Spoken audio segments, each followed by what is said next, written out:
RJ inspiration hands పేరిట మన నగరంలో ఉంటున్నటువంటి ఉమా కార్తిక్ ఆధ్వర్యంలో ఒక గొప్ప స్వచ్ఛంద సంస్థ ఒంటరి మహిళలకు చేయూత అనేటువంటి పేరిట ఈ నగరంలో పనిచేస్తున్నది. ఇది నిజంగా కూడా ఒక విభిన్నమైనటువంటి ఆలోచన. సాధారణంగా సామాజిక సేవా రంగంలో అనేకమైనటువంటి రీతుల్లో సహకారం చేసేటటువంటి పద్ధతి ఉంటుంది. అన్నదాన కార్యక్రమాలు, కమ్యూనిటీ హాల్స్కి ఆర్థిక సహకారం అందిస్తారు, రోడ్లు వేస్తారు. ఇలా చాలా కార్యక్రమాలు చాలా సంస్థలు చేస్తున్నటువంటి సందర్భాలను మనం చూస్తాం. ఆ విధంగానే దిగ్గజ వ్యాపార సంస్థలు కార్పొరేట్ సోషల్ రెస్పాన్సిబిలిటీకి సంబంధించినటువంటి నిధులను కూడా వెచ్చిస్తూ కొంత అభివృద్ధి కార్యక్రమాలను చేస్తారు. కానీ ఎలాంటి ఆర్థికపరమైనటువంటి చేయూత లేకపోయినా నేను కూడా ఈ సమాజంలో నా వంతు కర్తవ్యంగా ఒంటరి మహిళలు ఈ సమాజంలో ఎదుర్కొంటున్నటువంటి సమస్యలను పరిష్కారం చేయడానికి, వారికి చేయూతను అందించడానికి ఒక ఇన్స్పిరేషన్ హ్యాండ్స్గా నిలబడాలని చెప్పి ఉమా కార్తిక్ ఈ కార్యక్రమాన్ని ఏర్పాటు చేయడం జరిగింది.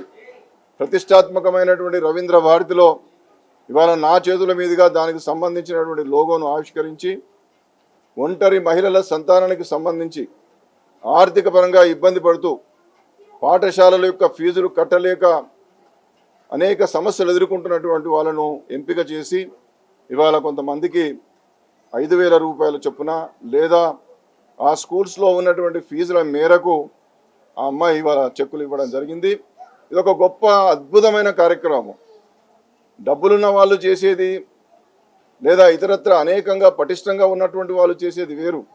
ఒక దిగువ మధ్యతరగతి కుటుంబంలో ఒక సామాన్య గృహిణిగా తాను కూడా అనేకమైనటువంటి సమస్యలు ఎదుర్కొంటున్నటువంటి ఉమా కార్తిక్ ఈరోజు ఆర్జే ఇన్స్పిరేషన్ హ్యాండ్స్ పేరిట ఈ సంస్థను నెలకొల్పి ఈ సంస్థ ద్వారా ఒంటరి మహిళల కుటుంబాలకు చేయూతను అందిస్తాను.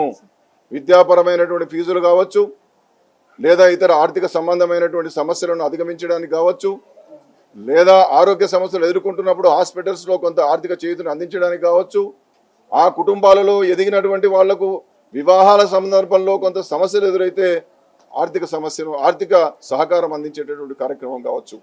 ఇది ఏదైనా ఒంటరి మహిళలు ఒంటరిగా అనుభవిస్తున్నటువంటి కష్టాలకు చేదోడు వాదోడుగా ఈ ఆర్జే ఇన్స్పిరేషన్ హ్యాండ్స్ అనేటువంటి ఒక సంస్థ మీ దగ్గర ఉన్నది, మీకు చేయూతను అందిస్తుంది, మీకు అందుబాటులో ఉంటుందనేటువంటి ఒక సంకల్పంతో ఈ కార్యక్రమాన్ని నిర్వహిస్తున్నందుకు ఉమా కార్తిక్ హృదయపూర్వకంగా అభినందనలు తెలియజేస్తూ, సమాజంలో ఉన్న వాళ్ళందరూ ఆలోచించండి.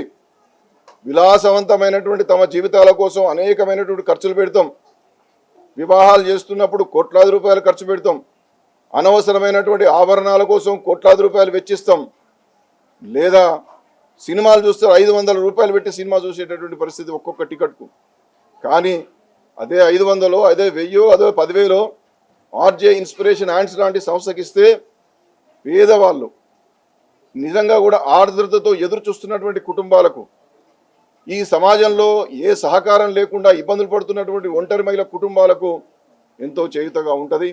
తప్పనిసరిగా ఆర్జే ఇన్స్పిరేషన్ హ్యాండ్స్ సంస్థకు ఆర్థికంగా చేయూతనిచ్చి బలవర్ధకం చేసి ఈ సంస్థ ద్వారా అనేక మందికి సహకారం చేసేటటువంటి కార్యక్రమంలో భాగంగా ముందుకు రావాలని చెప్పి నేను మనవి చేస్తూ, నా పేరు ఉమా కార్తిక్. నేను లాక్డౌన్ నుంచి స్టార్ట్ చేశాను. ఇప్పుడు సింగిల్ మదర్ని ఐడెంటిఫై చేయలేకపోతున్నాము, అందుకని ఇప్పుడు కొంచెం బయట పబ్లిసిటీ అవుతుంది. అంతకుముందు అంటే మనం చేసిన హెల్ప్ మనం గొప్పగా చెప్పుకోలేము, మనం ఏం చేస్తున్నాము అన్నది. సో నేను చేస్తున్న కార్యక్రమంలో నాతో పాటు నా ఫ్రెండ్స్ కానీ కజిన్స్ అందరూ నా టీంలో జాయిన్ అయ్యారు. సో వాళ్ళ సహకారంతో నేను రీసెంట్గా రిజిస్ట్రేషన్ చేసుకోవడం జరిగింది, అలాగే ఆఫీస్ ఓపెన్ చేయడం జరిగింది. తర్వాత సింగిల్ పేరెంట్ ఎందుకు ఫిక్స్ అయ్యాను అంటే అందరికీ హెల్ప్ అందుతుంది, కానీ ఒక ఒంటరి మహిళ ఇలా హస్బెండ్ చనిపోయాక తను ముందుకు వెళ్ళడం చాలా కష్టము. పిల్లలు మెయింటైన్ చేయాలి అంటే ఇప్పుడున్న కాలంలో అసలు అది మాటల్లో మనం చెప్పలేము. సో హస్బెండ్ ఉన్నంత వరకు బాగానే ఉంటుంది, హస్బెండ్ పోయాక ఒక మహిళకి ఎవరు తోడు ఉంటారు. ఇప్పుడు ఒక కోడల్ని అత్తగారు ఉన్నప్పుడే కొన్ని చూస్తుంటాం మనం అందరం. అత్త కోడలు ఓపెన్గా చెప్పాలి అంటే అత్త కోడలు ఇప్పుడు అసలు పడదు. సో ఇప్పుడు కొడుకు చనిపోయాక కోడల్ని ఇంకా అసలే చూడట్లేదు. ఇప్పుడు నేను ఇచ్చిన వాళ్ళలో ఎవ్వరు కూడా వాళ్ళ అత్త వాళ్ళ సైడ్ కానీ రిలేటివ్స్ కానీ ఎవ్వరు వాళ్ళకి హెల్ప్ చేయట్లేదు. ఒంటరిగా వాళ్ళు ఒక రెంట్ హౌస్లో చిన్న ఇంట్లో వాళ్ళు చదువుకోలేదు కూడా. ఇప్పుడు నేను చేసే హెల్ప్ ఉన్న మదర్స్ వాళ్ళు చదువుకోలేదు, వాళ్ళకి ఎలాంటి ఆస్తుపాస్తులు లేవు, ఎలాంటి సొంత ఇల్లు లేదు. వాళ్ళు ఏమైనా ఉద్యోగం చేయాలన్నా ఎక్కడైనా స్టడీస్ అడుగుతారు, వాళ్ళు ఏం చదువుకున్నారు అనేసి. ఇప్పుడు ఒక్కొక్కరికి ఇద్దరు పిల్లలు, ముగ్గురు పిల్లలు, మరి వాళ్ళకి తను ఎలా ముందుకెళ్తుంది? ఆ కాన్సెప్ట్తో నేను కొన్ని చూశాను లైవ్గా. నాకు నా నెంబర్ ఆటోమేటిక్ స్ప్రెడ్ అయిపోతుంది. నేను లాక్డౌన్ ఉన్నప్పుడు చాలామందికి మ్యారేజెస్ కానీ హెల్త్ ఇష్యూస్ ఏమైనా ఉంటే అలా హెల్ప్ చేశాను. కానీ ఒక్క దగ్గర నేను వెళ్ళినప్పుడు హస్బెండ్ చనిపోయాక ఆ మహిళ వచ్చేసి పిల్లల్ని పట్టుకొని ఒంటరిగా ఉండి ఏడవడం నేను లైవ్గా చూశాను. అది అప్పుడు ఎవరు రిలేటివ్స్ కూడా దగ్గరికి వచ్చి తనని ఓదార్చలేదు. అంటే వాళ్ళ పనిలో వాళ్ళు ఉన్నారు, నేను ఎవరిని తప్పు పట్టట్లేదు. నాకు ఇన్స్పిరేషన్ అయింది అక్కడ. అంటే ఎంతోమందికి మనం హెల్ప్ చేస్తున్నాము, ఒక మహిళకి ఎందుకు మనం చేయొద్దు? వాళ్ళ పిల్లలకి చదువుకి చేస్తే చదువు కన్నా మించింది ఏం లేదు. మనము డబ్బులు ఇస్తే వేరే ఖర్చులు అవుతాయి. ఒక ఫుడ్ పెట్టినా మనకి ఒక రోజు 2 రోజులు వాళ్ళు గుర్తుపెట్టుకుంటారు, కానీ చదువుని ఇస్తే అంతకు మించింది ఏమీ లేదు. అందుకనే నేను డిసైడ్ అయిపోయి అప్పటి నుంచి నేను దాదాపు 1 ఇయర్ పైనే అవుతుంది, ఇప్పటివరకు ఒక 20 స్టూడెంట్స్కి నేను హెల్ప్ చేశాను. సో ఇప్పుడు నేను ఆన్లైన్ ఇలా మీడియా ముందు రావడం కారణం ఏంటంటే నా వెనుక ఉన్న టీం అంతా కూడా నన్ను సహకరించి ఇది ఇంకా ఎంతోమందికి కూడా మనం సహాయం చేయొచ్చు, ఎందుకు నువ్వు లోపల ఎందుకు నేను యాక్చువల్లీ డైరెక్ట్ స్కూల్కి వెళ్ళి పే చేస్తుండే.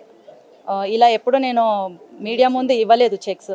సో డైరెక్ట్ స్కూల్కి వెళ్ళి పలానా స్టూడెంట్ గురించి డీటెయిల్స్ అడిగి ఇయర్లీ ఫీజు నేను క్లియర్ చేసేస్తుండే చెక్ రూపంలో. తర్వాత అనిపించింది నేను నేను కూడా మా పాపని తీసుకొని వెళ్తాను, అంటే ఆ స్టూడెంట్ జెన్యూనా కాదని ఫస్ట్ వెరిఫికేషన్ చేస్తాను. సో నాతో పాటు నా పాప కూడా వస్తుంది, నర్సరీ చదువుతుంది. సో నేను ఇంటికి వెళ్ళి వెరిఫై చేయాలి, మళ్ళీ స్కూల్కి వెళ్ళి చెక్ ఇవ్వాలి అంటే నాకు చాలా ఇబ్బంది అవుతుంది. అందుకని అందరినీ ఒకే దగ్గర పిలిచి మనము చెక్ ఇద్దామని డిసైడ్ అయ్యాం. అప్పుడు మా టీం వాళ్ళు ఏంటంటే ఇది ఒక నలుగురికి తెలుస్తుంది. ఇప్పుడు ఐడెంటిఫై చేయలేకపోతున్నాం సింగిల్ మదర్ అనేది.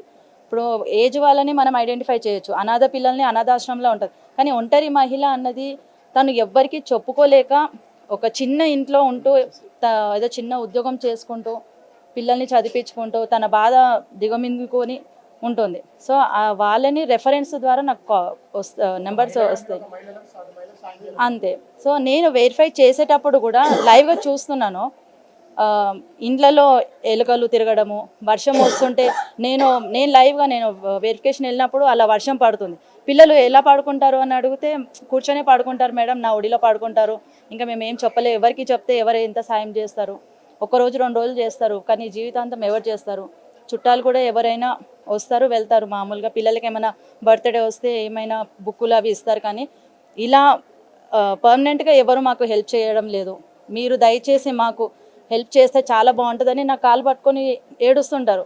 సో నేను ఇంత పెద్ద ఆర్గనైజేషన్ నేను పెడతాను అనుకోలేదు, కానీ వాళ్ళని చూసి నేను వెనకడుగు వేయలేను అది. సో ఇంకా నేను ఇప్పుడు ఎలా నాకు ఒక్కొక్కసారి అనిపిస్తుంది, నాకు ధైర్యం రాదు అసలు, ఇంతమంది స్టూడెంట్స్ని నేను చదివించగలుగుతానా లేదా, నేను వద్దు మనకు కూడా పిల్లలు ఉన్నారు, మంచి చేయాలన్నా ఒక్కొక్కసారి చెడు జరుగుతుంది.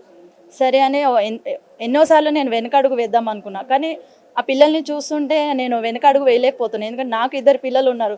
ఇప్పుడు నా పిల్లలు ఏదైనా చిన్న వస్తువు ఇవ్వకపోయినా అడ్జస్ట్ అవ్వరు, అలాంటిది వాళ్ళు చిన్న చిన్న వస్తువులు చాలా కోల్పోతున్నారు పిల్లలు.